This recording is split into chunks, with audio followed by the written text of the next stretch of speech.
Magandang umaga, Pilipinas. Narito na po ang magiging lagi na panahon ngayong araw ng Lunes, 01 June 2026. Base po sa ating synoptic situation, si Typhoon Doming ay huling namataan kaninang alas 4 sa layo ng 655 kilometers east-northeast ng Itbayat, Batanes. Ito ay may lakas na hangin, umaabot malapit sa gitna na 130 kilometers per hour malapit sa gitna at meron mong pagbugso ng 160 kilometers per hour. Ito ay kumikilos pa north-northwestward sa bilis na 15 kilometers per hour. Samantala, southwest monsoon naman ang makakapekto sa Southern Luzon, Calabarzon, Mimaropa at sa kanlurang bahagi ng Visayas. At para naman sa track at intensity forecast ni Typhoon Doming, inaasahan na ito'y lalabas na ng ating Philippine Area of Responsibility mamayang hapon.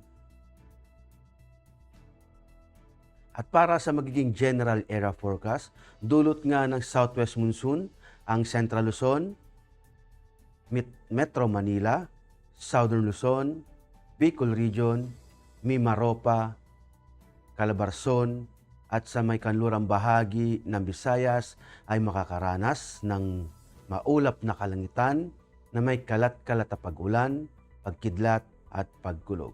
Sa metro, sa nalabing bahagi ng Luzon at sa nalabing bahagi ng Visayas, magiging bahagyang maulap hanggang sa maulap na papawarin, may pulong-pulong pag-ulan, pagkidlat at pagkulog, dulot yan ng localized thunderstorms.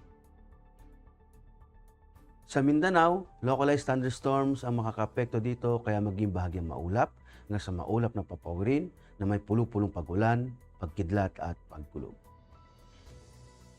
At para naman sa impact to flight operations, dulot nga ng southwest monsoon sa Metro Manila, Central Luzon, Calabarzon, Bicol Region, Mimaropa at sa Western Visayas. Ang main hazard nito is yung most southwesterly flow producing rain and gusty surface winds. Ang impact nito sa rotary, reduce visibility and gusty winds, limit BFR and low altitude operations. Sa fixed wing naman, operations may experience delay or cancellations due to low ceiling, turbulence, and wet runways condition. Sa nalabing bahagi ng bansa, dulot ng localized thunderstorms, ang main hazard nito ay yung afternoon convective development producing gas fronts and heavy rain. Ang impact nito sa rotary ay downburst strong gust and reduced visibility, significant hazard, avoid flight in CV activities. Sa fixed wing naman, severe turbulence and wind shear, likely during arrival and departure phases. Aircraft may experience temporary delays or required diversion. At para naman sa astronomical information, ang araw ay sumikat kaninang 0526 at lulubog din naman mamayang 1822. Sa moon illumination, meron tayong 99%. At para manatiling updated sa lagay at pagtayo ng panahon, i-follow lamang ang Air Force Weather Center sa mga social media accounts. Sa ngalan ng aming commanding officer na si Colonel Alvin Jan Cugador, PAP GSC, ako po si Technical Sergeant Brian Benedict Garcia, Weather Forecaster ng Air Force Weather Center. Maraming salamat po.